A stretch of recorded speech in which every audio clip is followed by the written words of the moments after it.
सोचो, भारत के प्रधानमंत्री विदेशी जमीन पर अचानक मौत का शिकार हो जाए और कमरे में ऐसे सबूत मिलें जिनसे लगे कि वो रात सिर्फ एक आम रात नहीं थी।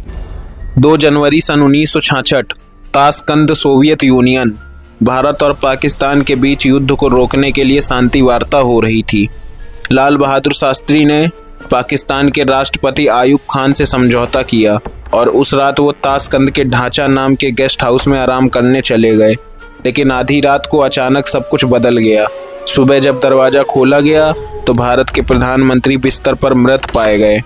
आधिकारिक रिपोर्ट कहती है हार्ट अटैक, लेकिन कमरे का नज़ारा कुछ और कहानी कह रहा था। कहा जाता है उनके तकिए और बिस्तर पर नीले धब्बे थे, उनके शरीर पर गहरे नीले निशान दिख रहे थे और उनकी नाक से खून बह रहा था।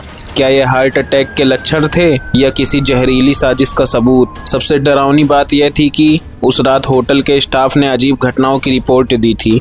किसी ने खाली गलियारों में भारी कदमों की आहट सुनी तो किसी ने कहा कि कमरे के अंदर से चीखने की आवाज़ें आई थी।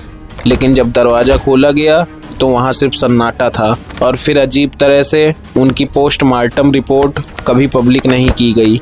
शास्त्री जी के परिवार का कहना है उनकी मौत सिर्फ बीमारी से नहीं हुई, बल्कि किसी ने उन्हें जहर दिया है। आज भी ताशकंद के उस गेस्ट हाउस को लोग हॉन्टेड रूम कहते हैं। कई लोग दावा करते हैं वहाँ रात गुजारना नामुमकिन है। कमरे की दीवारों से घुटी हुई आवाज़ें आती हैं और खिड़की के शीशे में किसी अदृश्य शख्स की परछाई झलकती है। भारत के प्रधानमंत्री की मौत का सच क्या था? हार्ट अटैक या हत्या? शायद यह राज उस रात की अंधेरी दीवारों में हमेशा के लिए कैद हो गया।